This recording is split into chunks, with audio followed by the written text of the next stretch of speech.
Greetings, Grace Fellowship family and friends. It is great to have you back for part 2 of the Ever Ready series with Pastor Randy Roberts. This one is entitled, Caught in the Act. During this message, Pastor Roberts asked us to consider the concept of Jesus' soon return. How soon is soon? And how important is it to our personal relationship with Jesus that his return be soon? And how does that affect our thinking about being ready? These are some of the questions under consideration today. Thank you for joining us as we listen together to Caught in the Act.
Sorry, Mrs. Heinrich.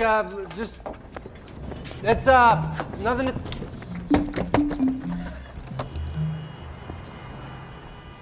Do you have the outline for the sequel? Well, it's nice to see you, Denise. You look really well. Have you been doing yoga classes? It'll be done by Tomorrow.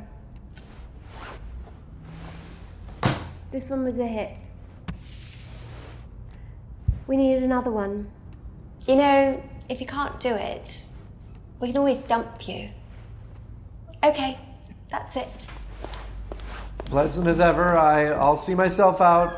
I'll have it done by tomorrow.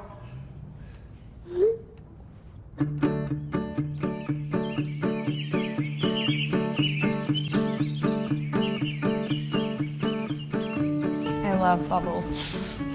They always make me think of my dad. You were how old? 5. Yeah. He used to bring home these like tiny bottles of bubbles and we'd just play for what felt like hours. So how was your date? Did you have fun? Did she grab your arm? Bad. What? My arm? Yeah, it's a sign that she likes you. Really? Yeah, most of the time she doesn't even know she's doing it. Oh. So your date? Yeah, I should have been writing. Yeah, when is the next Ever Ready novel?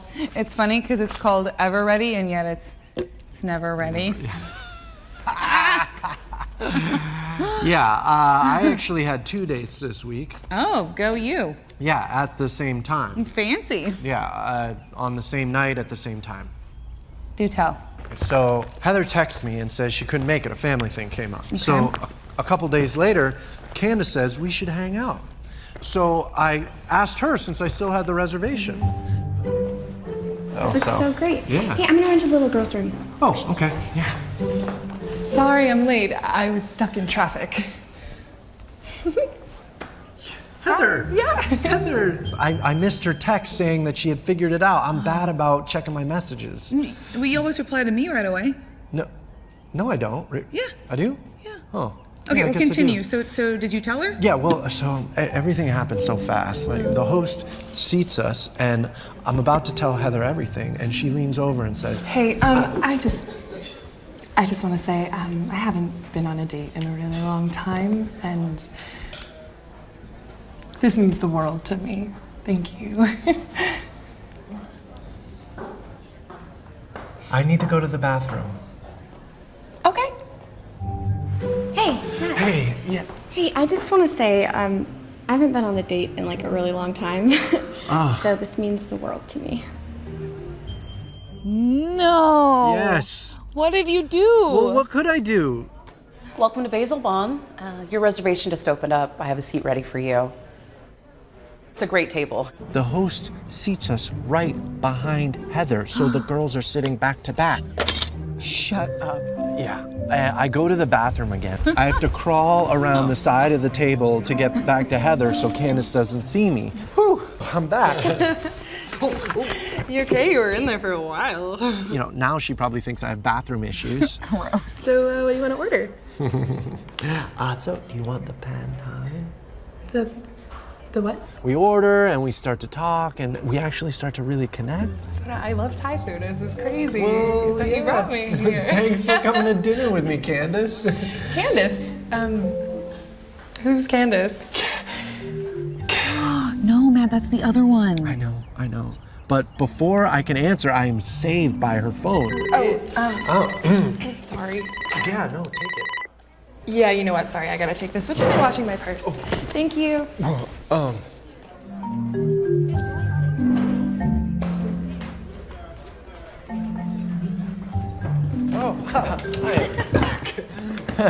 Ready to order, Heather? Who's Heather? And what's with the purse? I found it in the men's bathroom, but it's a lady's purse. Well, I'll bring it to the host. Just watch mine. No, I was gonna. Okay. So she leaves, and by this time I am super hungry. And then I go to the other table, and Heather returns. Sorry about that. Yeah, no problem. Thank you. Wait a minute. Whose purse is? I couldn't really find the. Hi, that's my purse. That's my purse. Well, this is my date. Am I your backup plan? Oh, Matthew! Are these two ladies helping you write? Denise? Oh, and he has bathroom problems. Not surprising. Yeah, it's pretty bad. 2 out of 10? 2 is being generous.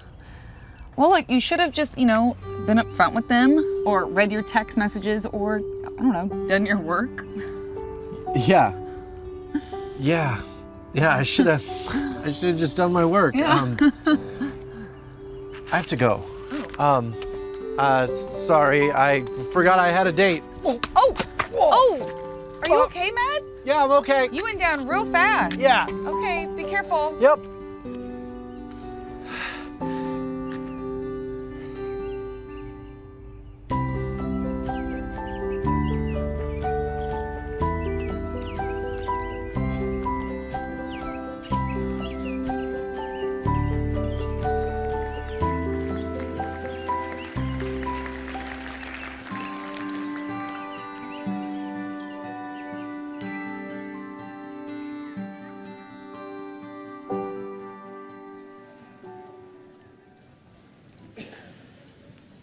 Well, that was cringeworthy.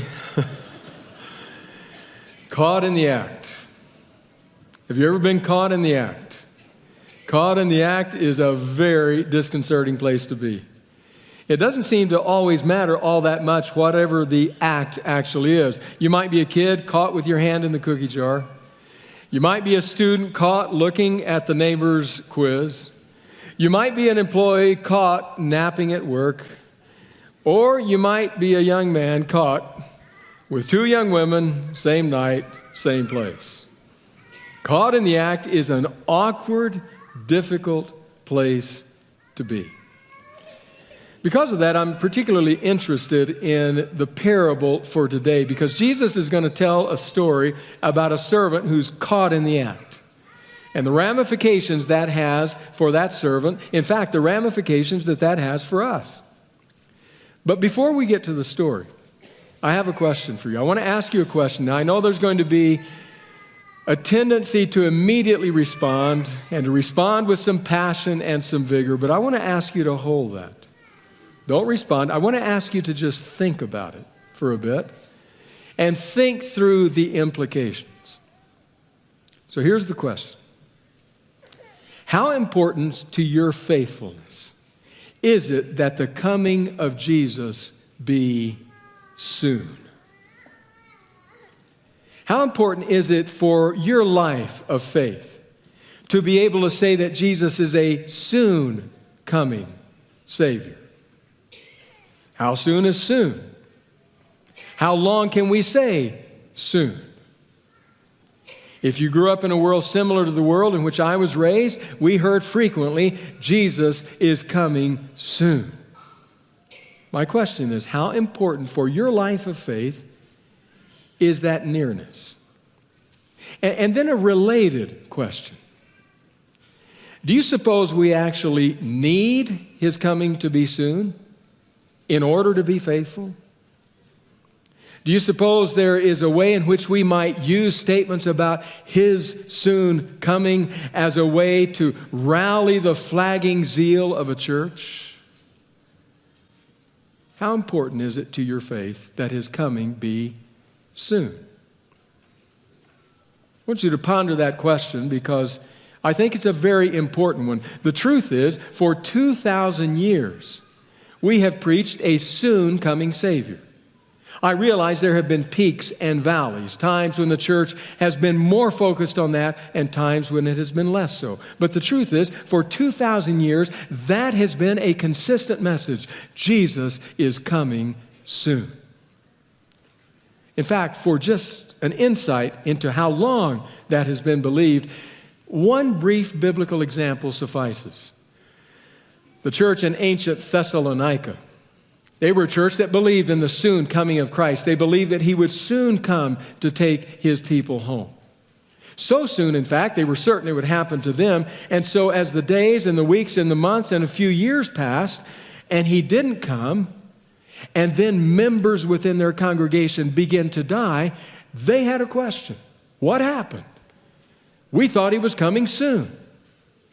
So Paul responds, we believe, to that question by writing them a letter, 1 Thessalonians, and talking with them about what it means to live in that period of time as we wait for the coming of Christ. And then a bit later in the letter, he comes to addressing that question specifically. What about our loved ones who are going to their rest? And he writes some very familiar words. He says, I don't want you to be uninformed, brothers and sisters, about those who sleep in the Lord, because I don't want you to grieve like others do who have no hope. For we believe that Jesus died and rose again in the same way we believe He will bring forth from the grave, just as He was brought from the grave, those who have died.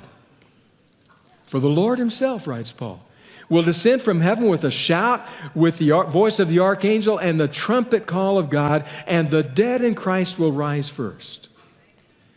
Now, it's what he says next that gives us a bit of a window into the thinking of Paul about the second coming of Christ. Because he then says, then we who are alive and remain will be caught up together with them to meet the Lord in the air, and there we will be forever. Therefore, comfort one another with these words. Did you catch his line? We will be caught up to meet the Lord in the air. We who remain.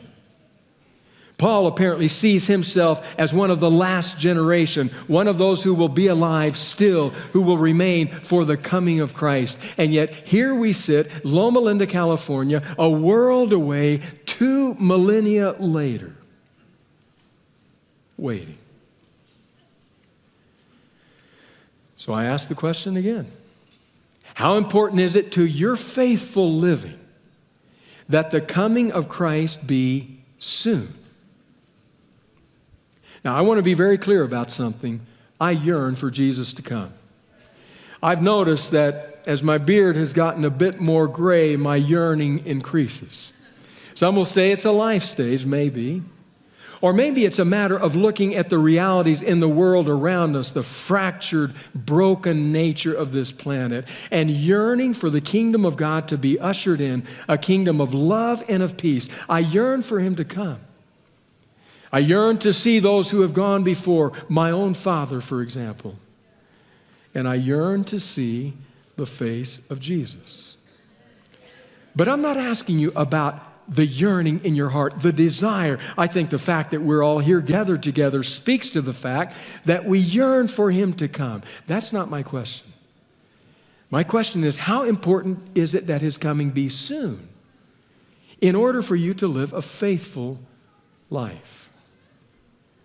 I don't know. It could be that it's just me. But sometimes I've gotten the impression that we speak about the soon coming of Christ as a way, an attempt to bring people to excitement, to faithful living, to have a jolt of spiritual adrenaline go through their hearts so that they can live in greater readiness for his coming. Sometimes it feels that way. And so I've backed off. I generally don't speak of a soon coming Christ for one simple reason. I don't know when he's coming. I'm, by the way, not alone in that. I'm in good company because Scripture says no one knows the day or the hour. But I still have that question. How important is a soon coming Christ for how we live our lives? Now, Jesus in Matthew 24 speaks about the signs that will characterize the time between when he spoke the words and his coming. And then he speaks about the fact that there will not be a way to identify when he's coming. He speaks about the condition the world will be in. And then he says, so I want you to watch. I want you to be ever ready. I want you to live a lifestyle of readiness. And then right after that, right on the heels of that, he tells 4 parables. 4 parables in which he will unpack how it is that we live ever ready. We're going to look at the first of those 4 today, but before we read it, there is one last piece of the puzzle to go in place. And that is this. Before we start talking about the parables regarding how to be ever ready, I think it's really important to remember and understand that what saves us is the grace of Jesus. Period. From that moment when we come to him in the first act of faith and repent and open our lives to him and ask him to be a part of our hearts, from that moment we are saved by grace, all the way to the moment when we meet him at the establishment of his kingdom, we are just as certainly saved by grace then as we were at the beginning. What saves us is the grace of Jesus. Period. The natural question then is, well, what about readiness? Why does he spend time talking about how we are to be ready for the coming? Well, one thing I would say right at the outset, our readiness is not what saves us. What saves us is his grace. So what then of readiness? Could I suggest to you that the kind of lifestyle to which Jesus calls us that gives an evidence of readiness for his coming is the kind of lifestyles that gives evidence that his grace has been at work in our hearts?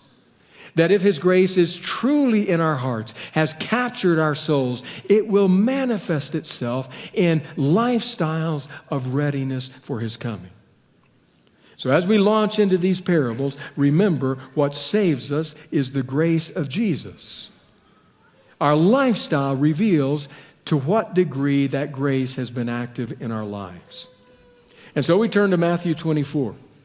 Matthew 24, I begin reading there in verse 45, where Jesus asks the question, "Who then is the faithful and wise servant whom his master has put in charge of the servants in his household to give them their food at the proper time? It will be good for that servant whose master finds him doing so when he returns. Truly I tell you, he will put him in charge of all his possessions. But suppose that servant is wicked and says to himself, 'My master's staying away a long time.' And then he begins to beat his fellow servants and to eat and drink with drunkards. The master of that servant will come on a day when he does not expect him, and at an hour he is not aware of. He will cut him to pieces and assign him a place with the hypocrites, where there will be weeping and gnashing of teeth." Some Bible scholars suggest that this parable is directed explicitly at leaders, pastors, for example, that it's a parable for them because of the fact of the servants being placed in charge of his fellow servants. There might be something to that, but I would vigorously contend that every single one of us have some place in our lives where God has given us accountability and authority, where he has put us in charge, so that the parable applies to every single one of us. Now, Jesus doesn't say, but we can picture a conversation happening between a master and the servant. Master calls him in and says, I'm going on a long journey. I'm going to be gone a while. While I am gone, here is how I would like you to live. Here is what I would like you to do. Here's the call I'm placing on your life. The understanding being how you conduct yourself relative to this trust I have given you will determine your readiness to meet me when I return. And then the master leaves. That's the point of the parable. Are you doing what he leaves for you to do? Are you engaged in that? Are you active in that? Are you faithful with that, regardless how soon or how close or how far his coming is? Let me ask you as a parent. You say to your kids, I'm going out, be gone a few hours, got to run some errands, some stores, gasoline for the car, some food. I'm going out. I want you to clean your rooms while I'm gone. Spend your time cleaning your rooms. A lot to do here. And you leave. Which of your children is more faithful? The one who stands peering out the window down to the corner, so that when Dad's car comes around the curve, can scream, he's almost here, and in a frenzy shove everything under the bed? Or is it the child who goes into the room, may not be fast about it, may take some breaks, but just stays at it all along? That's the point of the parable, a very simple point. Now, I want to read just one or two statements to you. First, from Michael Wilkins, where he's talking about this overall passage where Jesus is dealing with the issue of his return. He says this, the study of the future. Now remember, Wilkins is writing about this passage in Matthew, so what he's in essence saying is the study of the last things should spur us to godly living in the present. Jesus does not tell us these things so that we will be obsessed with dates and events and speculation about the minute details of his prophecy, but to encourage us to godly living. That's the point. He's calling us to a level of spiritual maturity that is deep and that is real and that is authentic and that makes itself manifest by simply doing what he gave us to do. I love the way Eugene Peterson captures that in his paraphrase, The Message. Listen to how he renders the first part of this parable. Who here qualifies for the job of overseeing the kitchen? A person the master can depend on to feed the workers on time each day. Someone the master can drop in on unannounced and always find him doing his job. A God-blessed man or woman, I tell you, it won't be long before the master will put this person in charge of the whole operation. Did you catch that line? Someone the master can drop in on unannounced and always find him doing his job. Simple, right? That if the servant makes the right choice, it really doesn't matter when the master comes. His coming may be right around the corner. His coming may be years down the road. But if he's simply doing his job, it doesn't matter. There is a maturity about that, a spiritual maturity about that we should not miss. Now, when you read the parable, you notice that there are actually two choices the servant might make. There is that first one, that choice to do what the master left for him to do, that ends very well. But then there's another choice the master can make.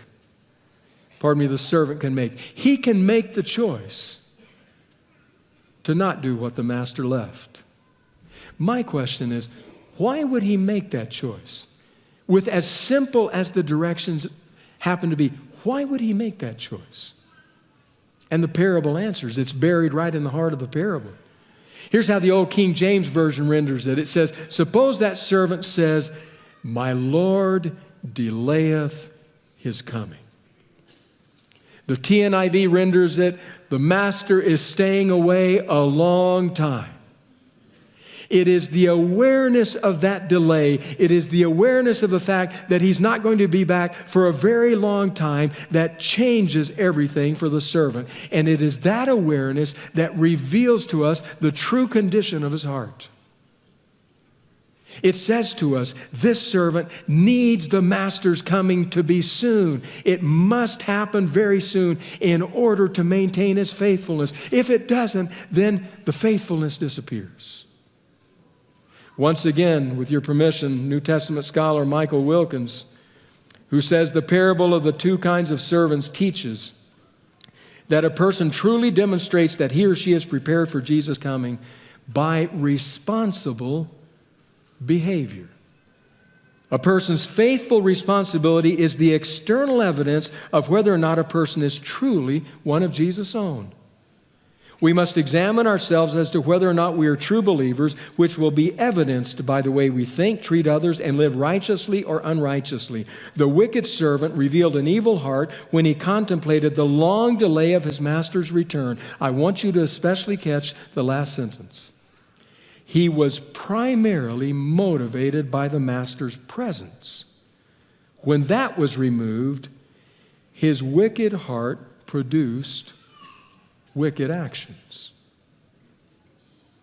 The master's here. The master's just around the corner. The boss just pulled into the parking lot. And suddenly everybody gets busy.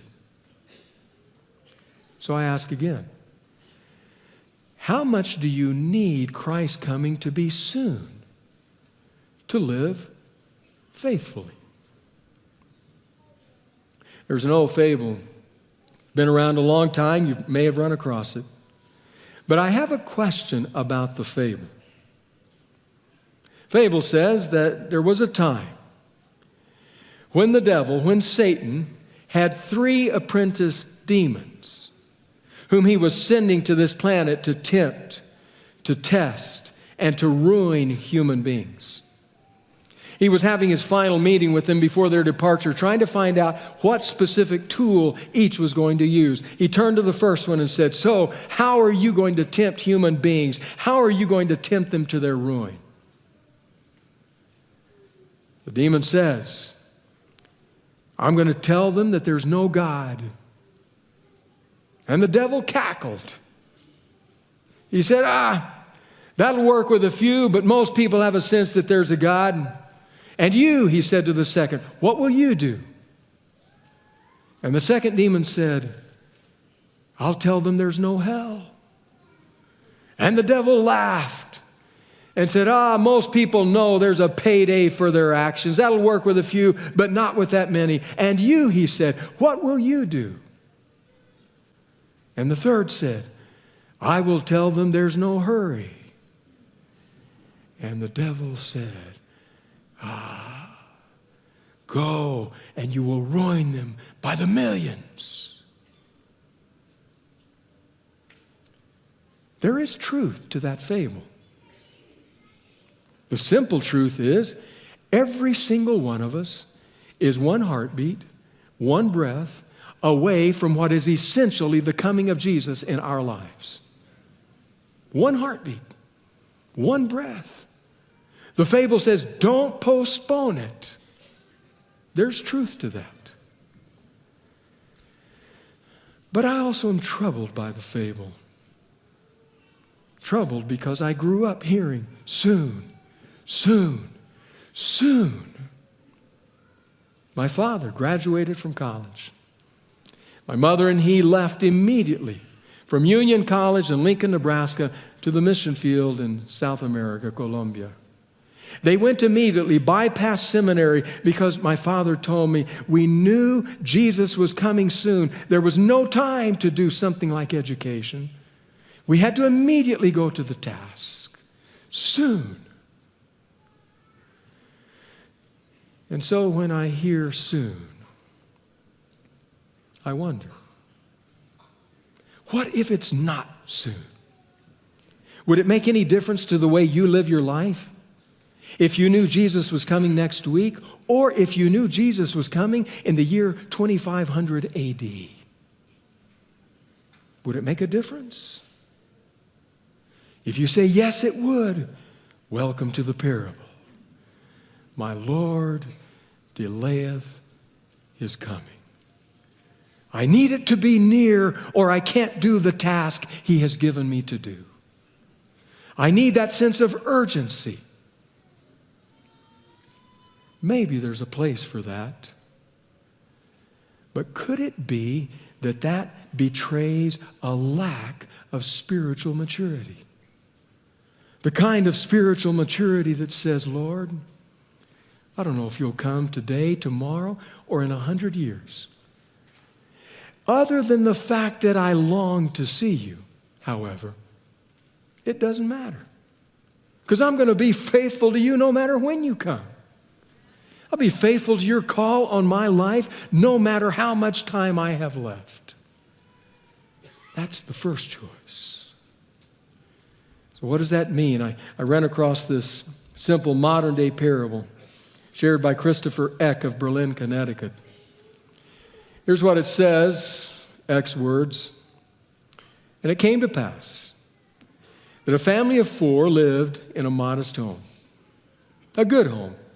It meets their needs, but it's also far from perfect. The pipes are aging, the floors are scratched up, the walls have marks on them, the kitchen is dated. One day their grandpa, Papa, visits and tells them, I'm saving money to do a major renovation on your house. In 10 years, I'll redo everything for you. New floors, new appliances, new wiring, roof, siding, landscape, everything will be redone. You will have a brand new house. Well, that night the family celebrated and talked about their dream home. After their beloved Papa left, however, they faced a dilemma. Here was their question.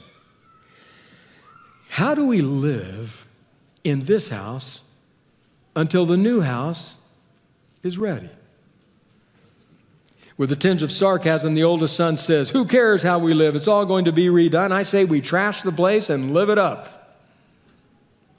The daughter says, no, we can just live here, but let's spend all of our time and energy dreaming about the house to come.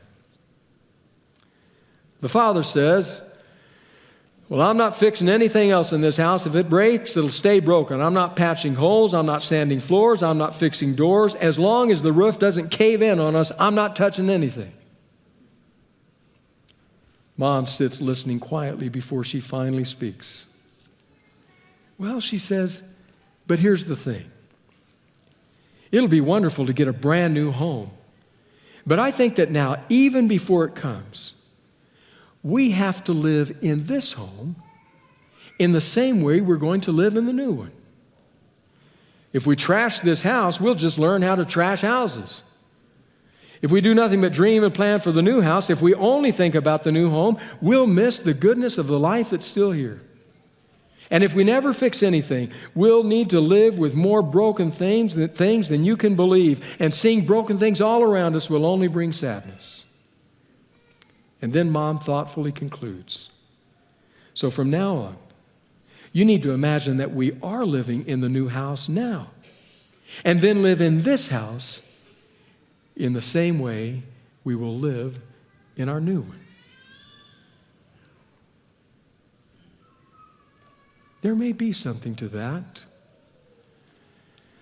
Saying, Jesus, I yearn to be in your presence, but I'm living in your presence now.